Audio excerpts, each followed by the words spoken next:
Okay, back on the YouTubes. Let's talk. Let's talk tech. It's techie time. Tech. Let's talk about the old C200. Canon C200. Great camera. We've had it for a couple years, and I want to do a little update on it after a lot of use and a lot of shoots. So here we go.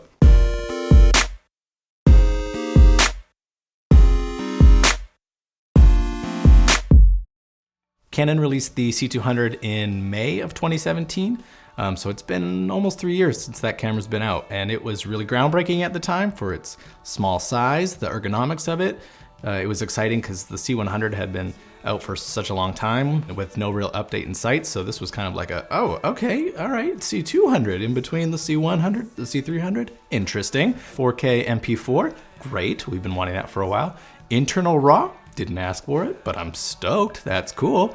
Or I should say Cinema Raw Lite. So it was a really interesting move on Canon's part. We were keen to pick one up really quickly, and we did. Used it for a couple months, made a video on it, which you can watch up in one of those corners. And it was awesome. It was a great camera, we loved it. But now after a longer amount of time using it, we have some more thoughts. So we're gonna go over all the points that we kind of went over in the last video and explain in a little more detail. So let's jump into it. So ergonomics and things about the camera physically. Still love the size of it. It's not too much bigger than a C100, which is awesome. Love the pistol grip. The weight isn't too unbearable. We shoot a lot of weddings, and after a full day of shooting a lot of handheld with the C200, my back's hurting for sure. The one thing that I'm not loving now after using it for so long is the LCD screen. In my last video, I was really excited about it because it was such a huge upgrade from the C100 Mark I. That I was like, wow, this is amazing. Now after 2-3 years using it, I'm like, okay, in sun, not great. But the rest of it's great, good size. I like where it's placed, but just the brightness, not the best. But nice to have the internal EVF, the viewfinder, for bright sunlight situations. Again, not incredible, but definitely a help, and I would not be thrilled if this camera didn't have it. There's the option to get a C200B. Not for me, because I would really like that viewfinder, especially if you're doing run and gun type shooting like we do, and having that extra point of contact for handheld stuff is great. So the codec. This camera comes with the ability to shoot MP4 up to 4K UHD. We shoot on this probably like 80% of the time. And even though it's only 8-bit, it's actually a wonderful codec. Canon really shines in this department, really packing a lot into an 8-bit codec. Dual SD card slots on the back, which allows us to have an instant backup while we're shooting. And that for, weddings and run and gun dock style shooting, that's like invaluable. Invaluable? That's really important. And the file sizes aren't too insane. So having, I think we have two 128 gig cards, and we can shoot a whole wedding day pretty comfortably. We've only had to swap out cards here and there, but we can run all day on that, and it's awesome. I do love how reliable those SD card slots are, and actually the camera as a whole. Very reliable camera. We've never had a file corrupted on this camera. We've never had an issue. It's like slow to boot up. That's a bummer, but everything else really reliable and fast. So the most interesting part of this camera, Cinema Raw Lite. Still a fantastic feature. When this was announced, I think a lot of people were confused at what Canon was doing. I was really kind of hoping for a more manageable codec and maybe a more robust version of it, like a 10-bit 4K MP4 file format. That would have been great. But Canon kind of did this weird, okay, we're gonna keep a lot of people happy with 4K 8-bit MP4, and this you can have 10-bit or 12-bit raw 4K, true 4K. We've ended up using this feature a lot. We originally wanted it for a lot of commercial shoots that we were doing, but we've ended up using it at every wedding we've shot. A whole 256 gig card gets you about 35 minutes. We usually use about half of that on a wedding shoot, and it's been so nice to have for portraits, for establishing shots, anything with bright sun, having that extra dynamic range, because you shoot in C-Log3 or whatever format you'd like, but since that's all metadata with Cinema Raw Lite, you bring that into your editor, you can change it to C-Log2, get a few more stops of dynamic range, huge help, and we just love that option. One thing we've noticed over the years is that you do have to be careful when you're shooting RAW. The noise and the shadows can get a little intense.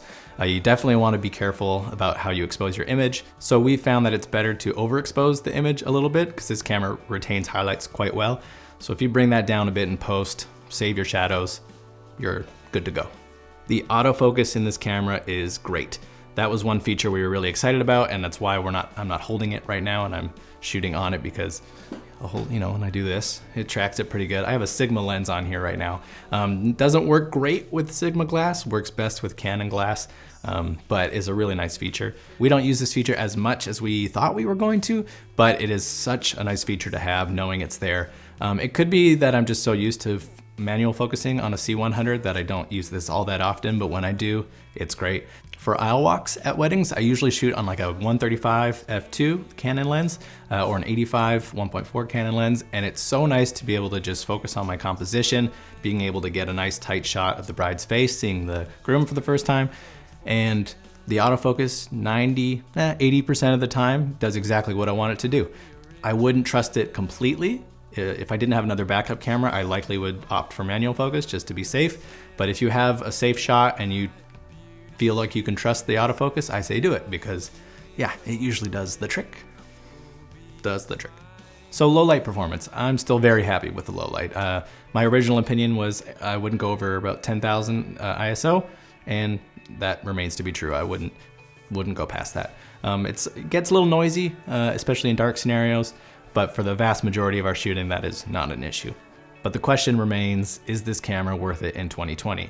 Canon recently reduced the price of this camera by a significant amount that will make it available to a lot more people. Canon also announced the C200 Mark III.